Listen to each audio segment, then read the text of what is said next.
দেখুন, এটা হচ্ছে আমার ডানকুনিতে আমার খুব শখ করে এই জমিটা কিনেছিলাম। বিভিন্ন সবজি বসানো আছে, ঢেঁড়স থেকে শুরু করে বিভিন্ন শাক, পালং, ধনেপাতা। আর দেখুন, এটা একটা বাংলাদেশি মুসলিম আমাকে বিরক্ত করার জন্য, যাতে আমি জমিটা বেচে দিই, গরুর কঙ্কাল বা খুলি রেখে দিয়ে গেছে এবং আরো নানাভাবে ডিস্টার্ব করে। এই যে শুকনো ঘাসগুলো দেখছেন, এগুলোকে পুড়িয়ে দিয়ে আমার এই সবজি পুড়িয়ে দিয়েছিল শীতকালে। এই যে টিনের চালটা দেখছেন মাঝখানে, এই ঘরটাতে থাকে হাসান নামে একটা বাংলাদেশি মুসলিম। ওর উদ্দেশ্য হচ্ছে, আমি একটা হিন্দু ছেলে হয়ে নিশ্চয়ই গরুর কঙ্কাল থাকলে আমার একটা অস্বস্তি হবে, তা যাতে জমিটা বেচে দিই। এবং ও আগের বারেও চেয়েছিল যে বাংলাদেশি মুসলিমদের বেচতে, কিন্তু জলের দামে কিনতে চেয়েছিল এবং তাতে আমি দিইনি বলে কি রাগ। একদিন আমাকে কাস্তে দিয়ে কাটতে আসছিল, মানে বিভিন্ন রকমের ডিস্টার্ব করছে। আমি একটা কথা পরিষ্কার বলি, ইন্ডিয়ান মুসলিমদের আমি খুব ভালোবাসি এবং আমি খুব ভক্তি শ্রদ্ধাও করি, কারণ ওরা আমাদের দেশে বরাবরই থেকেছে। কিন্তু 1971 যুদ্ধের পরে কি লাভ হয়েছে আমি সেটা বুঝতে পারছি না। আজকে বাংলাদেশ থেকে কাতারে কাতারে লোক আসছে এবং বেশিরভাগ অনেক মুসলিমও আসছে, যারা আমাদের ভারতকে কি ভালোবাসে, সারাক্ষণ ভারতকে গালিগালাজ করে। আমাদের ভারত এখন ধর্মশালা হয়ে গেছে, তার প্রকৃষ্ট প্রমাণ আমি দিয়ে দিলাম।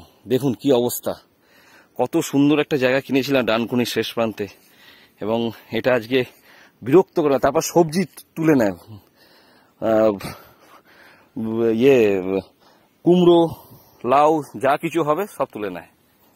এবং এইভাবে যাতে আমি এখানে আর সবজি চাষ না করি এবং বিরক্ত হয়ে বেচে দিই। আমি এটা খুব শখ করে এই সুন্দর একটি খালের ধারে আমি একটা জমি কিনেছিলাম, একটু দূরেই, যাতে একটু সবজি টবজি বসাবো, গাছপালা খুব ভালোবাসি বলে।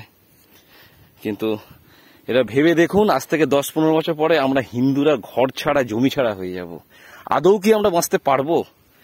দেখুন, আমি নিজেও সেকুলার, আমি হিন্দু মুসলিম ভাই ভাই মনে করি, কিন্তু যারা দেশ স্বাধীনের পর থেকে স্বেচ্ছায় থেকে গেছে যে মুসলিমরা, তাদেরকে আমি আপন মনে করি। হ্যাঁ, তারা ভারতকে ভালোবেসে থেকে গেছে দেশ ভাগ হওয়ার পরেও। কিন্তু বাংলাদেশি থেকে কেন কাতারে কাতারে আসছে, কেন এনআরসি হবে না?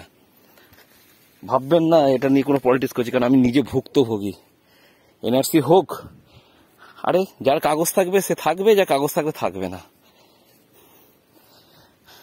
আমি সিএও চাইছি না। সিএ হলে মানে হিন্দু মুসলিম বাদে হিন্দু বা আদার্স কাস্টকে ভারতের নাগরিকত্ব দেওয়া হবে, তাদেরকেও দরকার নেই। কারণ আমরা ভারতবাসী নিজেই খেতে পাই না, কোনো বাংলাদেশি সে হিন্দু হোক মুসলিম হোক আমাদের এখানে ঠাঁই দেওয়া যাবে না।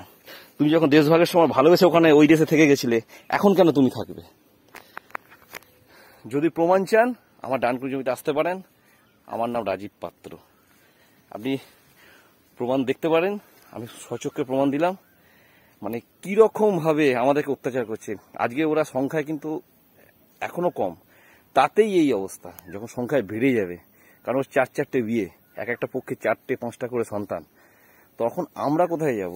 আমরা দেরিতে বিয়ে করি, আমাদের সন্তান কম একটা।